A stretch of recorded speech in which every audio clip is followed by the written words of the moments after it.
ముఖ్యమంత్రి చంద్రబాబు నాయుడు అధ్యక్షతన సచివాలయంలో జరిగిన రాష్ట్ర మంత్రివర్గ సమావేశం ముగిసింది. సుమారు 3 గంటల పాటు అత్యంత సుదీర్ఘంగా సాగిన ఈ భేటీలో పలు కీలక నిర్ణయాలకు మంత్రిమండలి ఆమోదముద్ర వేసింది. ప్రభుత్వ పరిధిలోని వివిధ ప్రభుత్వ రంగ సంస్థలు, గురుకుల పాఠశాలలు, కళాశాలల్లో పనిచేస్తున్న ఉద్యోగుల పదవి విరమణ వయసును 62 ఏళ్లకు పెంచుతూ నిర్ణయం తీసుకుంది.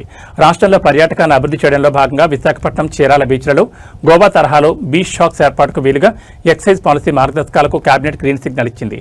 కృష్ణానది తీరంలో అత్యంత ప్రతిష్టాత్మకంగా నిర్మించి తలపెట్టిన అమరావతి ఐ ప్రాజెక్ట్ టెండర్ల ప్రక్రియకు ప్రభుత్వం పచ్చజెండా ఊపింది.